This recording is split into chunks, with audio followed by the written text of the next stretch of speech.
Question number 172 చూడండి నాన్న. మరి మనకి ఏమని ఇచ్చాడు నాన్న? PQRS TUV మరియు W ఒక వృత్తాకారం బల్ల చుట్టూ కూర్చున్నారు, కానీ ఇదే వరుస క్రమంలో కాదు. వృత్తాకార బల్ల చుట్టూ కూర్చొని కేంద్రకం వైపునకు చూస్తున్నారంట నాన్న. ఎవరెవరు నాన్న అంటే PQRS TUV మరియు W ఒక వృత్తాకారపు బల్ల చుట్టూ కూర్చొని ఎలా చూస్తున్నారంట నాన్న అంటే సార్ కేంద్రకం వైపునకు చూస్తున్నారు. ఫేసింగ్ టు ద సెంటర్ అంటున్నాడు నాన్న, కేంద్రకం వైపునకు చూస్తున్నారు. ఇంకా దీంట్లో ఏమంటున్నాడు నాన్న? ఏ ఇద్దరు పురుషులు గాని ఏ ఇద్దరు మహిళలు గాని స్త్రీలు గాని ప్రక్క ప్రక్కన కూర్చోరాదు అంటున్నాడు సార్. ఏ ఇద్దరు పురుషులు గాని ఏ ఇద్దరు స్త్రీలు గాని ప్రక్క ప్రక్కన కూర్చోరాదు అంటున్నాడు. రైట్, ఇటువైపు జాగ్రత్తగా గమనించండి అన్న. Point number 1. ఫస్ట్ పాయింట్ ఏమన్నాడు చూడండి అన్న. పి అంట నాన్న డబ్ల్యూ యొక్క భార్య అంటారు సార్. పి అంట నాన్న ఎవరి యొక్క భార్య అంట నాన్న? డబ్ల్యూ యొక్క భార్య అంటున్నాడు. పి అంట డబ్ల్యూ యొక్క భార్య అంటే పి అనేది ఏమవుతుంది? భార్య అవుతుంది. అప్పుడు డబ్ల్యూ ఏమవుతున్నాడు నాన్న? భర్త అవుతున్నాడు సార్. ఆ తర్వాత నెక్స్ట్ పాయింట్ ఏమంటాడు నాన్న? పి అంట నాన్న టీకు ఎలా కూర్చున్నాడు అంట నాన్న? మూడవ ఎడమ వైపున కూర్చున్నాడు. పి అంట నాన్న టీకు మూడవ ఎడమ వైపున కూర్చున్నాడు. ఇది ఒకటో ఎడమ, ఇది రెండో ఎడమ, మూడో ఎడమ. ఈ మూడో ఎడమన ఎవడు కూర్చున్నాడు అంట నాన్న? పి అనేవాడు కూర్చున్నాడు. నెక్స్ట్ పాయింట్ ఏమంటా చూడండి నాన్న. యు అంట నాన్న ఎస్ కు ఎలా కూర్చున్నాడు అంట నాన్న అంటే రెండవ కుడిగా కూర్చున్నాడు. యు అంట నాన్న ఎస్ కు ఎలా కూర్చున్నాడు సార్ అంటే రెండవ కుడిగా కూర్చున్నాడు అంటాడు సార్. నెక్స్ట్ పాయింట్ ఏమంటున్నా చూడండి నాన్న. ఎస్ అంట నాన్న పి ప్రక్కన గాని టీ ప్రక్కన గాని కూర్చోరాదు అంటున్నాడు సార్. ఎస్ అంట నాన్న పి ప్రక్కన గాని అంటే ఇక్కడ ఎస్ కూర్చోకూడదు, ఇక్కడ కూడా ఎస్ కూర్చోకూడదు. అలానే ఎవరి ప్రక్కన కూర్చోకూడదు? టీ పక్కన కూడా కూర్చోకూడదు, కాబట్టి ఇక్కడ కూడా కూర్చోకూడదు సార్. కాబట్టి ఎస్ అనేవాడు పి పక్కన గాని టీ ప్రక్కన గాని కూర్చోరాదంటే ఎస్ కి ఎన్ని ఛాన్సెస్ ఉన్నాయి సార్ అంటే 2 ఛాన్సెస్ ఉన్నాయి సార్. ఇక్కడ దాని ముందు పాయింట్లు ఏమంటున్నాను? ఎస్ కి రెండవ కుడి వైపున ఎవడు కూర్చున్నాడు? యు కూర్చున్నాడంటే ఎస్ అనే వాడిని నేను ఇక్కడ కూర్చోబెడితే ఇది ఒకటవ కుడి రెండవ కుడి, ఇక్కడ ఎవడు వస్తున్నాడు నాన్న అంటే సార్ యు వస్తున్నాడు. సార్ యుని మీరు ఇక్కడే ఎందుకు కూర్చోబెట్టారు? ఎస్ ని నేను ఇక్కడ కూడా కూర్చోబెడితే ఇది ఒకటవ కూడా అవుతుంది, ఇది రెండవ కూడా అవుతుంది. అలాంటప్పుడు యు కూర్చోడానికి ఛాన్స్ లేదు కాబట్టి ఎస్ కి ఇది ఒక్క మాత్రమే ప్లేస్ ఉంది కాబట్టి ఎస్ అనే వాడిని నేను అక్కడ కూర్చోబెట్టేశాను సార్. Right sir. ఇప్పుడు జాగ్రత్తగా గమనించండి నాన్న. పాయింట్ నెంబర్ 1 ని మరొకసారి చూడండి నాన్న. పి అంట నాన్న డబ్ల్యూ యొక్క భార్య వచ్చేసింది సార్. నెక్స్ట్ పాయింట్ ఏమంటా నాన్న? పి అంట నాన్న టీకి మూడవ ఎడమ వైపున కూర్చున్నారు. ఒకటో ఎడమ, రెండో ఎడమ, మూడో ఎడమ. ఎవడు కూర్చున్నాడు నాన్న అంటే సార్ పి అనేవాడు కూర్చున్నాడు. నెక్స్ట్ పాయింట్ ఏమంటా చూడండి నాన్న. యు అంట నాన్న ఎస్ కు రెండవ కుడిగా కూర్చున్నాడు అంటే సార్ యు అనేవాడు ఎస్ కు రెండవ కుడిగా కూర్చున్నాడు. ఈ ఎస్ అనేవాడు పి పక్కన గాని టీ పక్కన గాని కూర్చోరాదు అంటున్నాడు sir. Right, clear. Next point ఏమంటున్నాడు చూడండి నాన్న. డబ్ల్యూ మరియు ఆర్లు పక్క పక్కన కూర్చోవాలి అంటున్నాడు. డబ్ల్యూ మరియు ఆర్లు పక్క పక్కన కూర్చోవాలంటే ఇమీడియట్ గా 2 ప్లేసెస్ ఖాళీగా ఉండాలి. ఇమీడియట్ గా 2 ప్లేసెస్ ఖాళీగా ఉన్నాయి. ఇది ఒక్క చోటే ఉంది సార్. కాబట్టి ఇక్కడ డబ్ల్యూని కూర్చోబెడదాం, ఇక్కడ ఎవరిని కూర్చోబెడదాం నాన్న? ఆర్ ని కూర్చోబెడదాము సార్. నెక్స్ట్ పాయింట్ ఏమంటున్నాడు చూడండి నాన్న. యు అంటున్నాను తన భార్య అయిన క్యూ పక్కన కూర్చోలేదు అంటే క్యూ అనేవాడు ఇక్కడ రావడానికి ఛాన్స్ ఉందా? క్యూ అనేవాడు ఇక్కడ రావడానికి ఛాన్స్ లేదు సార్. క్యూకి ఇక్కడ మాత్రమే ఛాన్స్ ఉంది సార్. ఇప్పుడు మీరు జాగ్రత్త చూడండి. యు అంటున్నానా తన భార్య అయిన క్యూ పక్కన కూర్చోరాదు అంటున్నాడు కాబట్టి క్యూ భార్య అవుతుంది. యు అనేది ఏమవుతుంది సార్ అంటే భర్త అవుతున్నాడు. అంటే యు అనేవాడు ఏమవుతున్నాడు? అబ్బాయి అవుతున్నాడు. ఇప్పుడు జాగ్రత్త చూడండి సార్. పి వచ్చాడు, క్యూ వచ్చాడు, ఆర్ వచ్చాడు, ఎస్ వచ్చాడు, టి వచ్చాడు, యు వచ్చాడు, డబ్ల్యూ వచ్చాడు. ఎవడు రాలేదు నాన్న అంటే సార్ వి రాలేదు. రైట్, అంటే వి రాలేదు కాబట్టి విని నేను అక్కడ కూర్చోబెట్టేసాను సార్. మరి క్వశ్చన్ మొత్తం అయిపోయిందా అంటే అయిపోలేదు సార్. ఇటువైపు మీరు జాగ్రత్తగా గమనించండి. ఫస్ట్ స్టార్టింగ్ సెంటెన్స్ లోనే ఇచ్చాడు ఏ ఇద్దరు పురుషులు గాని ఏ ఇద్దరు స్త్రీలు గాని ప్రక్క ప్రక్కన కూర్చోరాదు అంటే దాని అర్థం ఏంటి నాన్న? ఒక అబ్బాయి ఒక అమ్మాయి, ఒక అబ్బాయి ఒక అమ్మాయి కూర్చోవాలి. మనకు ఆల్రెడీ తెలిసిపోయింది. పి అనేది ఏంటి నాన్న? అమ్మాయి. డబ్ల్యూ ఖచ్చితంగా ఏమవుతున్నాన? అబ్బాయి. ఆర్ ఏమవుతుందన్న? అమ్మాయి. టీ ఖచ్చితంగా ఏమవుతున్నాన? అబ్బాయి. క్యూ అనేది ఏమవుతుంది సార్ అంటే అమ్మాయి. ఎస్ ఖచ్చితంగా ఏమవుతుంది నాన్న? అబ్బాయి. వి ఏమవుతుంది సార్ అంటే అమ్మాయి. యు ఖచ్చితంగా ఏమవుతున్నాడు సార్ అంటే అబ్బాయి అవుతున్నాడు సార్. అయితే ఇప్పుడు ఈ క్వశ్చన్ లో మనకి ఏమని ఇచ్చాడు సార్ అంటే ఈ క్రింది వాటిలో ఏది సత్యము అంటున్నాడు సార్. ఆప్షన్ ఏని చూసినట్లయితే వి ఒక పురుషుడు అని వచ్చింది సార్. వి ఇక్కడ పురుషుడు వచ్చిందండి? కాలేదండి. వి అనేది మహిళ, కానీ ఇక్కడ మనకి పురుషుడు ఇచ్చాడు అంటే ఆప్షన్ ఏ సరైనది కాదు. ఆప్షన్ బి చూడండి నాన్న, వి అంటే నాన్న ఎవరెవరి మధ్యలో కూర్చోవాలి అన్నాడు, యు మరియు డబ్ల్యూల మధ్యలో కూర్చున్నాడు అంటున్నాడు సార్. కానీ ఇక్కడ వి అనేవాడు యు మరియు ఎస్ ల మధ్యలో కూర్చున్నాడు అంటే ఆప్షన్ బి కూడా సరైనది కాదు. ఆప్షన్ సి చూడండి నాన్న, వి అంటే నాన్న టీకి మూడవ ఎడమ వైపున కూర్చున్నాడు. కానీ ఇక్కడ టీకి మూడవ ఎడమ వైపున ఎవడు కూర్చున్నాడు నాన్న అంటే పి కూర్చున్నాడు. అంటే ఆప్షన్ 3 కూడా సరైనది కాదు సార్. ఇక లాస్ట్ ఆప్షన్ 4 చూడండి నాన్న, వి అంటే నాన్న క్యూకి రెండవ కుడి వైపున కూర్చున్నాడు. అవును, క్యూకి రెండవ కుడి వైపున ఎవడు కూర్చున్నాడు సార్ అంటే వి కూర్చున్నాడు. అంటే ఇది సరైనదే. అంటే క్వశ్చన్ నెంబర్ 172కి గనక మన ఆన్సర్ గనక తీసుకున్నట్లయితే ఏం ఆప్షన్ నాన్న అంటే ఆప్షన్ 4 అనేది సరైన సమాధానము. ఓకేనా? Right sir. జాగ్రత్తగా డయాగ్రామ్స్ ని జాగ్రత్తగా చూడండి సార్. ఇద్దరు అబ్బాయిలు ఇద్దరు అమ్మాయిలు ప్రక్క ప్రక్కన కూర్చోరాదంటే దాని యొక్క మీనింగ్ ఏంటిది? ఒక అబ్బాయి ఒక అమ్మాయి, ఒక అబ్బాయి ఒక అమ్మాయి కూర్చోవాలి. ఓకేనా? Right sir. క్వశ్చన్ నెంబర్ 172కి ఆన్సర్ ఏంటి నాన్న? 4. నెంబర్ 173 ని మనం చూసినట్లయితే ఏమని ఇచ్చాడు? ఆల్ జాస్మిన్స్ ఆర్ ఫ్లవర్స్ అని ఇచ్చాడు. No flower is a plant అని ఇచ్చాడు. సమ్ ప్లాంట్స్ ఆర్ హెర్బ్స్ అని ఇచ్చాడు సార్. ఇప్పుడు మనం జాగ్రత్తగా గమనించినట్లయితే ఇచ్చిన స్టేట్మెంట్ కి మనం ఏం చేయాలి నాన్న అంటే సార్ డయాగ్రామ్ ని డ్రా చేయాలి. Right sir. ఏమని ఇచ్చాడు నాన్న అంటే ఆల్ జాస్మిన్స్ అంటే నాన్న ఏమవుతున్నాయి నాన్న అంటే సార్ ఫ్లవర్స్ అవుతున్నాయి అంటున్నాడు సార్. నెక్స్ట్ ఏమని ఇచ్చాడు నాన్న? No flower is a plant అని ఇచ్చాడు sir. No flower is a plant. Flower కి ప్లాంట్ కి మధ్య రిలేషన్ లేదు అంటున్నాడు. నెక్స్ట్ ఏమని ఇచ్చాడన్నా? సమ్ ప్లాంట్స్ అంటానన్నా ఏమవుతున్నాయి సార్ అంటే హెర్బ్స్ అవుతున్నాయి అంటున్నాడు సార్. Right sir. ఇప్పుడు నేను కంక్లూజన్స్ ని కనుక చెక్ చేసినట్లయితే ఫస్ట్ కంక్లూజన్ నాకు ఏమని ఇచ్చాడు చూడండి అన్న, సమ్ జాస్మిన్స్ ఆర్ హెర్బ్స్ అని ఇచ్చాడు సార్. ఇక్కడ జాస్మిన్ అనే పార్ట్ ఎక్కడైనా హెర్బ్స్ అనే పార్ట్ తోటి ఎక్కడైనా టచింగ్స్ జరిగినాయంటే ఇదంతా హెర్బ్ అనే ఏరియా, ఇదంతా జాస్మిన్ అనే ఏరియా, ఈ రెండింటి మధ్యలో ఎక్కడ కూడా టచింగ్స్ జరగలేదు అంటే ఇది సరైన సమాధానము కాదు. సెకండ్ క్వశ్చన్ ఏమని ఇచ్చాడు నాన్న అంటే no flower is a herb అంటున్నాడు.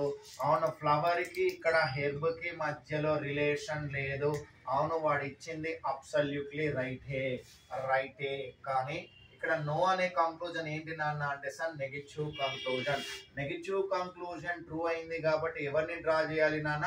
ఆల్టర్నేట్ డయాగ్రామ్ ని డ్రా చేయాలి. ఆల్టర్నేట్ డయాగ్రామ్ డ్రా చేయాలి అంటే నో ఉన్న ప్లేస్ లో ఎవడు వస్తున్నాడు నాన్న అంటే సమ్ అనేవాడు వస్తున్నాడు. ఇప్పుడు సమ్ ఫ్లవర్ ని ఇప్పుడు నో నెగటివ్ కంక్లూజన్ ని మార్చుకోవాలి కాబట్టి ఇక్కడ నాకు ఏమొస్తున్నాయి నాన్న అంటే సమ్ ఫ్లవర్స్ అంట ఏమవుతున్నాయి నాన్న అంటే హెర్బ్స్ అవుతున్నాయి.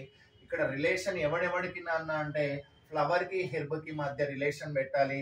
ఎలాంటి రిలేషన్ నాన్న అంటే సార్ సమ్ కాబట్టి ఇప్పుడు నేను ఫ్లవర్ ని తీసుకొని పోయి ఎవరితోటి ఓవర్ ల్యాపింగ్ చేస్తున్నాను సార్ అంటే హెర్బ్ అనే పార్ట్ తోటి నేను ఇలా ఓవర్ ల్యాపింగ్ చేస్తున్నాను. ఇలా ఓవర్ ల్యాపింగ్ చేసిన తర్వాత నేను ఎవరితోటి చెక్ చేసుకోవాలి నాన్న అంటే స్టేట్మెంట్ తోటి నేను చెక్ చేసుకోవాలి. ఎవరితోటి చెక్ చేసుకోవాలన్నా స్టేట్మెంట్ తోటి చెక్ చేసుకోవాలి. ఇంకా స్టేట్మెంట్ చూడండి అన్న మనకి ఏమని ఇచ్చాడు sir? All jasmines are flowers అని ఇచ్చాడు. నో ఫ్లవర్ ఈజ్ ప్లాంట్ అని ఇచ్చాడు. సమ్ ప్లాంట్స్ ఆర్ హెర్బ్స్ అని ఇచ్చాడు. స్టేట్మెంట్స్ తోటి కనుక చెక్ చేసినట్లయితే స్టేట్మెంట్స్ అన్ని కూడా వ్యాలిడ్ అయినాయి. వ్యాలిడ్ అయినట్లయితే అప్పుడు నాకు ఏం రావాలి నాన్న? ఐదర్ ఆర్ అనే ఆప్షన్ రావాలి. ఈ ఐదర్ ఆర్ అనే ఆప్షన్ ఎలా గుర్తుపట్టాలి నాన్న అంటే మనం మార్చుకున్న కంక్లూజన్ ఏదైతే ఉంటుందో ఆ మార్చుకున్న కంక్లూజన్ ఖచ్చితంగా దేంట్లో ఉండాలి సార్ అంటే ఆప్షన్స్ లలో ఉండాలి. అంటే గివెన్ కంక్లూజన్స్ లో ఉండాలి. గివెన్ కంక్లూజన్స్ లో ఉంటేనే మనకి ఐదర్ ఆర్ అనే ఆప్షన్ వస్తుంది, లేదంటే లేదు. ఇక్కడ సమ్ ఫ్లవర్స్ ఆర్ హెర్బ్స్ అనేది గివెన్ కంక్లూజన్స్ లో ఉందా సార్ అంటే లేదు. లేనప్పుడు సెకండ్ కంక్లూజన్ కూడా ఫాల్స్ కంక్లూజన్ గా పరిగణించడం జరుగుతుంది. ఇప్పుడు థర్డ్ కంక్లూజన్ చూడండి నాన్న ఏమంటున్నాడు? No jasmine is a flower అంటున్నాడు సార్. జాస్మిన్ కి ఫ్లవర్ కి మధ్య రిలేషన్ లేదు అంటాడు. కానీ జాస్మిన్ మొత్తం కూడా దేంట్లోనే ఉంది సార్ అంటే ఫ్లవర్ లో ఉంది అంటే వాళ్ళిద్దరి మధ్యలో రిలేషన్ ఉన్నట్లు. కానీ ఇక్కడ రిలేషన్ లేదు అంటున్నాడు. అంటే ఇది థర్డ్ కంక్లూజన్ కూడా తప్పు కంక్లూజనే. అంటే ఇచ్చిన అన్ని తీర్మానాలు అన్ని కూడా తప్పు తీర్మానాలు. మరి ఇచ్చిన ఆప్షన్ ప్రకారం తప్పు తీర్మానాలు ఏం ఆప్షన్ లో ఇచ్చాడు సార్ అంటే 173 అనే క్వశ్చన్ కి మనం గనక ఆప్షన్ చూసుకున్నట్లయితే ఆప్షన్ 2 చూడండి నాన్న, ఏ తీర్మానం కూడా సరైనది కాదు అంటున్నాడు సార్. ఏ తీర్మానము అనుసరించదు నథింగ్ బట్ అన్ని తీర్మానాలు కూడా తప్పే. కాబట్టి 173కి ఆన్సర్ ఏంటి నాన్న అంటే సార్ ఆప్షన్ 2 అన్నమాట. Right sir. 174 ని చూడండి నాన్న ఏమని ఇచ్చాడు సార్? ఒక పార్టీలో మొత్తము చేసుకున్న కరచాలనాల సంఖ్య 105గా లెక్కించబడింది. పార్టీలోని ప్రతి వ్యక్తి పార్టీకి వచ్చిన ప్రతి వ్యక్తితో ఒక్కొక్కసారి మాత్రమే కరచాలనం చేసినట్లయితే ఆ పార్టీలో పాల్గొన్న మొత్తం విద్యార్థుల సంఖ్య ఎంత అంటాడు సార్. ఇక్కడ ఏమీ లేదు నాన్న. నెంబర్ ఆఫ్ షేక్ హ్యాండ్స్ కి ఫార్ములా ఏంటి సార్ అంటే n into n minus 2 sir, n into n minus 1/2. ఈ వాల్యూ అనేది దేనికి ఈక్వలైజేషన్ కావాలి సార్ అంటే 105 కి కావాలి. బై త్రూ నేను ఆప్షన్ ద్వారా చెక్ చేసినట్లయితే ఇక్కడ n వాల్యూ నేను 16 సబ్స్టిట్యూట్ చేస్తే 16 మైనస్ 1 అంటే ఎంత నాన్న 15. 15/2 అంటే 2 1s 2 8s 15 8s ఎంత నాన్న అంటే 120. కానీ నాకు ఏమని ఇచ్చాడు నాన్న 105 ఇచ్చాడు. అంటే ఆప్షన్ ఏ సరైనది కాదు సార్. ఆప్షన్ బి చూడండి సార్, n వాల్యూ నేను 14 సబ్స్టిట్యూట్ చేస్తే 14 మైనస్ 1 అంటే 13/2 2 1s 2 7s 3 9 7 13s ఎంత నాన్న అంటే 91. కానీ నాకు ఓవరాల్ సెకండ్స్ ఎంత ఇచ్చాడు నాన్న 105 అని ఇచ్చాడు. అంటే ఆప్షన్ బి కూడా సరైనది కాదు సార్. ఇక లాస్ట్ నేను ఆప్షన్ 4 ని కనుక చెక్ చేసుకున్నట్లయితే సార్, ఆప్షన్ 4 ని చెక్ చేసుకోండి సార్. n వాల్యూ నాకు ఏమని ఇచ్చాడు నాన్న 15 అని ఇచ్చాడు. 15 ఇంటూ 15 మైనస్ 1 అంటే 14/2 2 1s 2 7s అంటే 15 7s ఎంత నాన్న అంటే 105. అంటే నాకు టోటల్ కరచాలనకు సమానము అయింది. ఎప్పుడు నాన్న అంటే n వాల్యూని నేను 15 తీసుకున్నట్లయితే అంటే ఆ పార్టీలో మొత్తం వచ్చిన ఒక్కొక్కరు ఎంతమంది నాన్న 15 మంది వచ్చారు. ఈ 15 మంది ఒక్కొక్కసారితో కరచాలనం కనుక చేసినట్లయితే నాకు ఆ పార్టీలో మొత్తం ఏర్పడిన మొత్తం సెకండ్స్ ఎంత నాన్న అంటే 105. కాబట్టి ఆ పార్టీకి వచ్చిన మొత్తము ఎంతమంది నాన్న అంటే సార్ 15. ఈ 15 అనేది నాకు ఏం ఆప్షన్ లో ఉంది నాన్న అంటే సార్ ఆప్షన్ 4 లో ఉంది సార్. కాబట్టి 174 కి ఆన్సర్ ఏంటి నాన్న అంటే ఆప్షన్ 4 అన్నమాట. ఓకేనా, రైట్ సార్. 25 చూడండి నాన్న. క్వశ్చన్ మనకి ఏమని ఇచ్చాడు నాన్న, సురేష్ అంటే నాన్న ఉత్తర దిశగా, ఇగో సురేష్ అనేవాడు ఇక్కడ నుంచి బయలుదేరాడు. సురేష్ అనేవాడు ఉత్తర దిశగా ఎన్ని మీటర్ల ప్రయాణం చేశాడంటే నాన్న 17 మీటర్ల ప్రయాణం చేసి అచ్చట నుండి ఎడమ వైపునకు తిరిగాడు. మరి ఎడమ వైపు కంటే ఎవడు నాన్న అంటే ఉత్తరానికి ఎడమ అంటే ఎవడు నాన్న అంటే సార్ పడమర. ఎన్ని మీటర్ల ప్రయాణం చేశాడంటే నాన్న అంటే 8 మీటర్ల ప్రయాణం చేశాడు. అచ్చట నుండి ఎటువైపు తిరిగాడంటే నాన్న మళ్ళా కుడి వైపునకు తిరిగాడు. మరి పడమరకు కుడి వైపు అంటే ఎవడు నాన్న అంటే సార్ ఉత్తరము. ఎన్ని కిలోమీటర్ల ప్రయాణం చేశాడంటే నాన్న అంటే 5 మీటర్ల ప్రయాణం చేశాడు. అచ్చట నుండి మళ్ళీ ఇటువైపు తిరిగాడంటే నాన్న తూర్పు దిశగా 16 మీటర్ల ప్రయాణం చేశాడంటాడు. ఇచ్చట నుండి తూర్పు దిశగా ఎన్ని మీటర్ల ప్రయాణం చేశాడంటే నాన్న అంటే 16 మీటర్ల ప్రయాణం చేసి ఇక్కడ ఆగిపోయాడు. అక్కడ నుంచి ఏమంటాడు నాన్న కుడి వైపునకు తిరిగాడు. ఇక్కడ నుండి ఎటువైపు తిరిగాడు నాన్న కుడి వైపునకు. చూడండి నాన్న, తూర్పునకు కుడి వైపు అంటే ఎవడొస్తున్నాడు నాన్న అంటే సార్ ఇక్కడ నుంచి తూర్పు వైపునకు కుడి వైపు అంటే ఎవడొస్తున్నాడు నాన్న అంటే సార్ దక్షిణం వస్తున్నాడు సార్. ఎన్ని కిలోమీటర్ల ప్రయాణం చేసిండంటే నాన్న అంటే సార్ 16 మీటర్ల ప్రయాణం చేసి ఇక్కడ ఆగిపోయాడు అన్నమాట సార్. ఎన్ని మీటర్ల ప్రయాణం చేశాడు నాన్న 16 మీటర్ల ప్రయాణం చేసి ఇక్కడ ఆగిపోయాడు. ఇదే పాయింట్ నాన్న అంటే సార్ స్టార్టింగ్ పాయింట్ నాన్న. ఇదే పాయింట్ నాన్న అంటే సార్ ఎండింగ్ పాయింట్ సార్. ఇప్పుడు మనకి క్వశ్చన్ ఏం అడుగుతున్నాడు సార్ అంటే బయలుదేరిన స్థానము నుండి ఎంత దూరంలో మరియు ఏ దిశలో కలడు అంటున్నాడు సార్. బయలుదేరిన స్థానము నుండి ఎంత దూరంలో ఏ దిశలో ఉన్నాడు అంటున్నాడా, లేదు అంటే ఇప్పుడు ఉన్న స్థలం నుండి బయలుదేరిన స్థలము ఎంత దూరంలో ఏ దిశలో కలదు అంటున్నాడు సార్. అంటే ఎండింగ్ పాయింట్ నుండి స్టార్టింగ్ పాయింట్ అనేది ఏ డైరెక్షన్ లో ఉంది అంటున్నాడు సార్. అలానే ఎండింగ్ పాయింట్ నుండి స్టార్టింగ్ పాయింట్ అనేది ఏ డైరెక్షన్ లో ఉంది అంటాడు. ముందు నేను దూరాన్ని కనుక్కుంటాను, ఇటువైపు మీరు జాగ్రత్తగా గమనించండి సార్. ఈ టోటల్ డిస్టెన్స్ ఎంత నాన్న అంటే సార్ 16. ఈ 16 లో ఇది 8 పోతే ఈ బ్యాలెన్స్ మిగిలింది ఎన్ని మీటర్స్ నాన్న అంటే సార్ 8 మీటర్స్ అయినా కాదా సార్. అంటే ఇది 8 మీటర్స్ వచ్చిందంటే ఇది కూడా ఎన్ని మీటర్స్ నాన్న అంటే సార్ 8 మీటర్సే కదండి, 8 మీటర్సే సార్. ఇది 17 ఇక్కడ నుంచి ఇది ఎంత వరకు నాన్న అంటే సార్ 5. అంటే 17 + 5 టోటల్ డిస్టెన్స్ ఎన్ని మీటర్స్ నాన్న అంటే సార్ 22 మీటర్స్ అన్నమాట సార్. ఎన్ని మీటర్స్ 22 మీటర్స్. 22 మీటర్స్ లో ఇది ఆల్రెడీ 16 పోయింది అంటే ఇక బ్యాలెన్స్ ఇది ఎన్ని మీటర్స్ అవుతుంది నాన్న అంటే సార్ 6 మీటర్స్ అవుతుంది సార్. అంటే ఇక్కడ మీరు జాగ్రత్తగా గమనించండి. ఇక్కడ మనం కాన్సన్ట్రేషన్ చేయాల్సింది ఏంటి, ఈ పాయింట్ ని కనుక మీరు జాగ్రత్తగా గమనించినట్లయితే ఈ డిస్టెన్స్ ఇప్పుడు నాకు ఎన్ని మీటర్స్ వచ్చినాయి నాన్న అంటే 8 మీటర్స్ వచ్చాయి. ఈ డిస్టెన్స్ ఎన్ని మీటర్స్ వచ్చాయి నాన్న అంటే సార్ 6 మీటర్స్ వచ్చాయి సార్. ఇప్పుడు ఇది 8 ఇది 6 అయితే ఇది మనకి ఏ ఫార్మేషన్ లో ఉంది నాన్న అంటే రైట్ యాంగిల్ ట్రయాంగిల్ ఫార్మేషన్ లో ఉంది సార్. అకార్డింగ్ టు లంబకోణ త్రిభుజం పైథాగరస్ సిద్ధాంతం ప్రకారము భుజము స్క్వేర్ ప్లస్ భుజము స్క్వేర్ ఈక్వల్ టు ఏమవుతుంది నాన్న అంటే సార్ కర్ణము స్క్వేర్. ఒక భుజం స్క్వేర్ ఏముంది నాన్న 8 స్క్వేర్, ఇంకో భుజం స్క్వేర్ ఎంత ఉంది నాన్న x స్క్వేర్. కర్ణము స్క్వేర్ నాకు తెలియదు కాబట్టి దీన్ని నేను x అని తీసుకుంటాను సార్. 8 స్క్వేర్ అంటే 64, 6 స్క్వేర్ అంటే 36 ఈక్వల్ టు ఏమవుతుంది నాన్న x స్క్వేర్ అవుతుంది. అప్పుడు x స్క్వేర్ ఈక్వల్ టు 100, అప్పుడు x ఈక్వల్ టు ఏమవుతుంది సార్ అంటే 10 మీటర్లు అవుతుంది సార్. అంటే ఈ డిస్టెన్స్ ఎన్ని మీటర్లు నాన్న అంటే సార్ 10 మీటర్లు. దూరము 10 మీటర్లు వచ్చిందండి, రైట్. ఓకే, దానితో పాటు ఇంకేం కనుక్కోమన్నాడు సార్ అంటే ఇప్పుడు ఉన్న స్థానము నుండి బయలుదేరిన స్థానము ఏ దిశలో కలదు అంటున్నాడు సార్. ఏ దిశలో కలదు అంటే ఇది దక్షిణము, ఇది పడమర. దక్షిణానికి పడమరకి మధ్యలో ఉన్న మూల ఏ మూలనా నైరుతి మూల. కాబట్టి మన ఆన్సర్ ఏమవుతుంది సార్ అంటే 10 మీటర్లు నైరుతి మూలలో ఉన్నాడు అని చెప్పాలి. ఇచ్చిన క్వశ్చన్ కి ఆన్సర్ ఆప్షన్ కనుక చెక్ చేసినట్లయితే 175 అనేది ఏం ఆప్షన్ లో నాన్న అంటే 10 మీటర్స్ నైరుతి అనేది ఆప్షన్ 2 లో ఉంది సార్. కాబట్టి 175 కి మన ఆన్సర్ కనుక చూసుకున్నట్లయితే option 2. Question number 176 comma question number 176 అనేది మనకి ఎక్కడి నుంచి ఇచ్చాడు నాన్న అంటే సార్ ఫజిల్ క్వశ్చన్ నుంచి ఇవ్వడం జరిగింది. ఇక్కడ జాగ్రత్త చూడండి నాన్న, ABCDEFG అనే 7 స్నేహితులు అంట నాన్న 7 విభిన్నమైన కంపెనీలు అయిన Tata Motors, ITC, Reliance, Infosys, Dell, HCL మరియు విప్రో కంపెనీల్లో పనిచేస్తున్నారంట నాన్న. వీరందరంట నాన్న 3 విభిన్నమైన ప్రాంతాలకు చెందిన వారు, పట్టణాలకు చెందిన వారంట. ఏంటి నాన్న అంటే పాట్నా, భోపాల్, రాంచీ.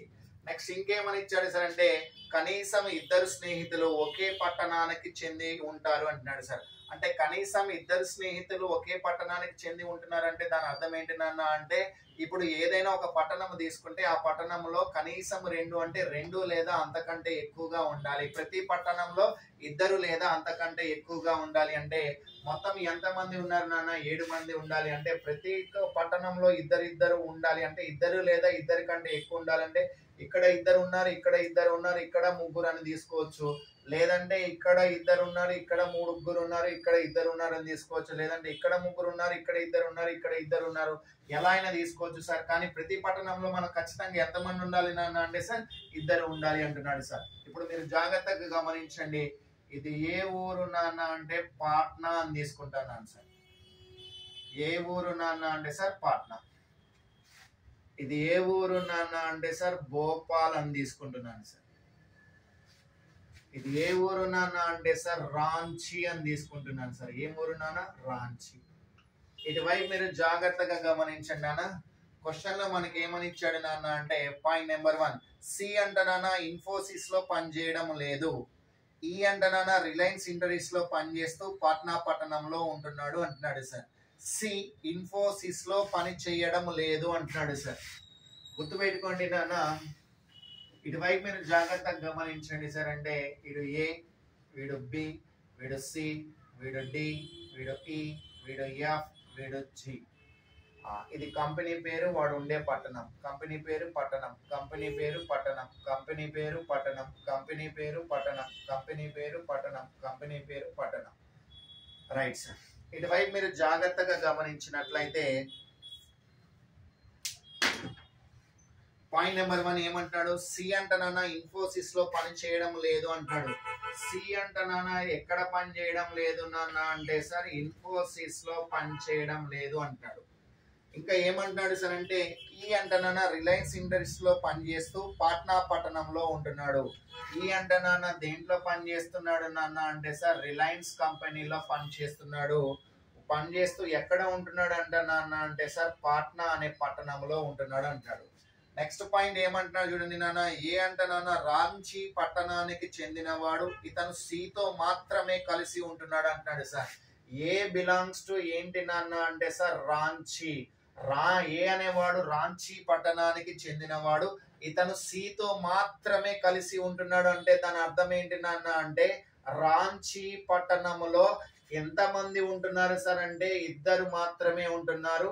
ఆ 2 కూడా ఎవరెవరు నాన్న అంటే ఏ మరియు సి, మిగతా వాళ్ళకి ఛాన్స్ లేదు. అంటే రాంచీ పట్టణంలో మొత్తం ఎంతమంది ఉంటున్నారు సార్ అంటే 2 ఉంటున్నారు. ఆ 2 ఎవరెవరు నాన్న అంటే సార్ ఏ కామా సి అని కన్ఫర్మేషన్ ఇచ్చేసాడు.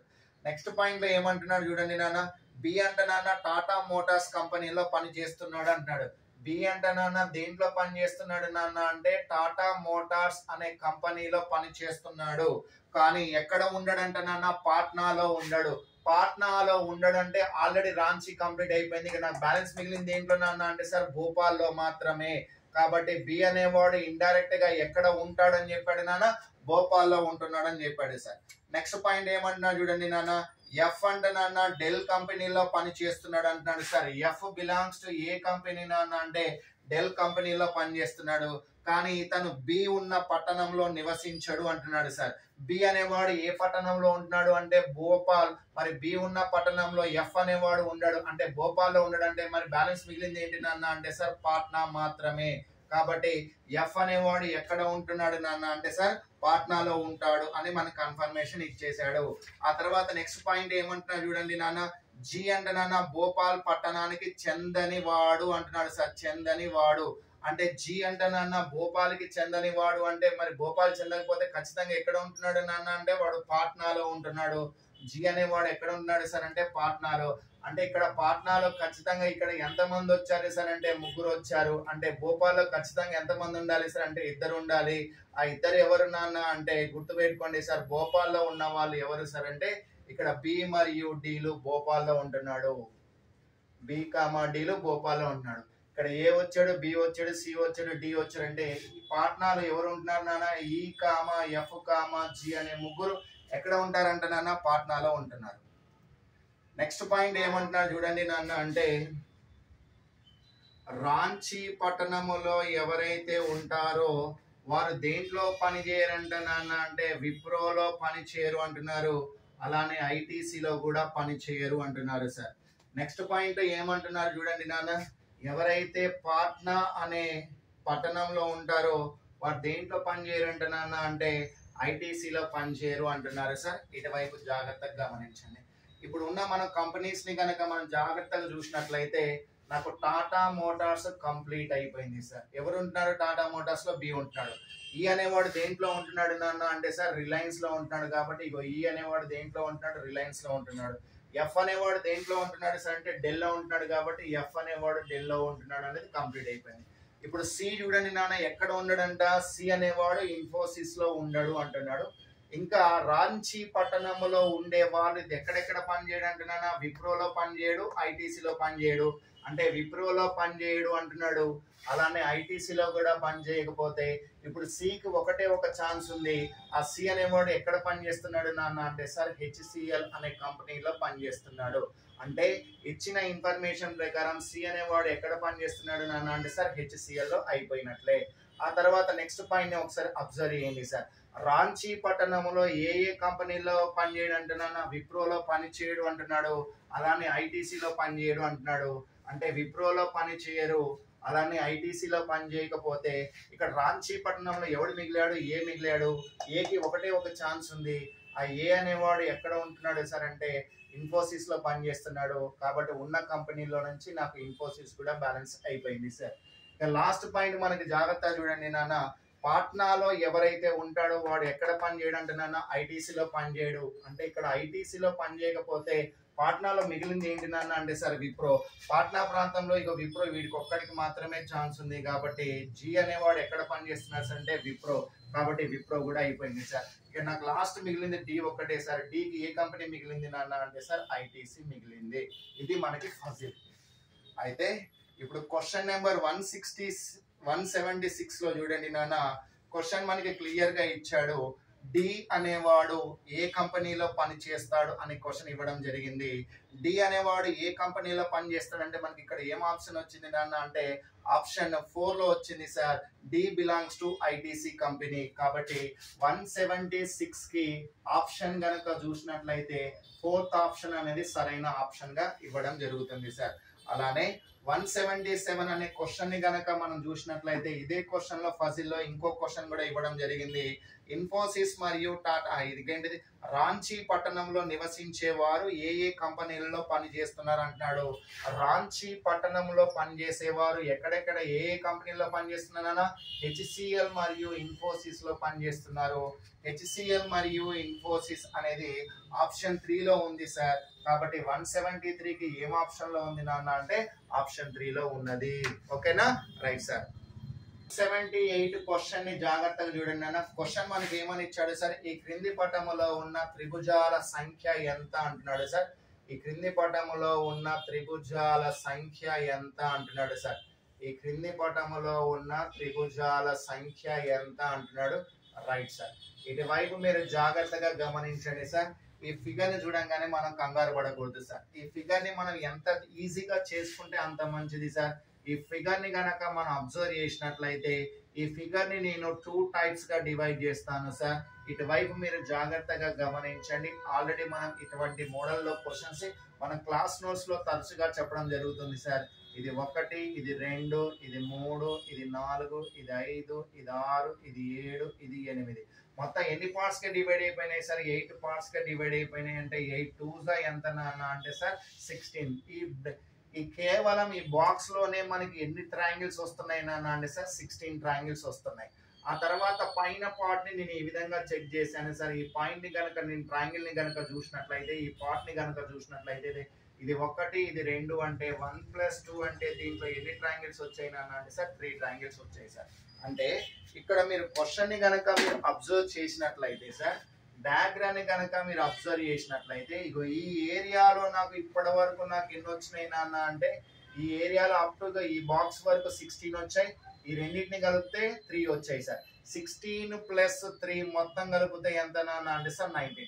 ఇప్పుడు నేను ఈ పైన పార్ట్ ని ఈ పార్ట్ ని రెండింటిని కలపడం వల్ల నాకు ఏమొస్తున్నాయి చూడండి సార్. అంటే ఇగో ఇది 1, 19 + 1 ఎంత నాన్న 20, 20 + 1 ఎంత నాన్న అంటే సార్ 21.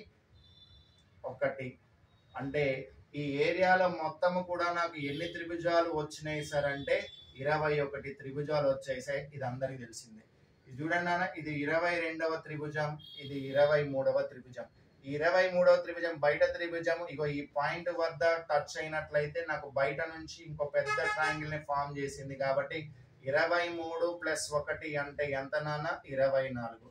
22వ త్రిభుజం ఈ బయట పార్ట్ అనేది నాకు ఈ పార్ట్ తోటి నాకు మీట్ అయింది. కాబట్టి ఈ రెండింటిని గనక క్లబ్ చేసినట్లయితే 24 + 1 ఎంత నాన్న 25. ఇప్పుడు మీరు జాగ్రత్తగా గమనించండి సార్. మీరు గనక జాగ్రత్తగా గమనించినట్లయితే ఇగో ఈ మిడిల్ లైన్ ని గనక నేను తీసుకున్నట్లయితే, ఈ మిడిల్ లైన్ ని గనక నేను తీసుకున్నట్లయితే ఇదంతా ఒక త్రిభుజమేనా కాదండి. 25 + 1 ఎంత నాన్న 26.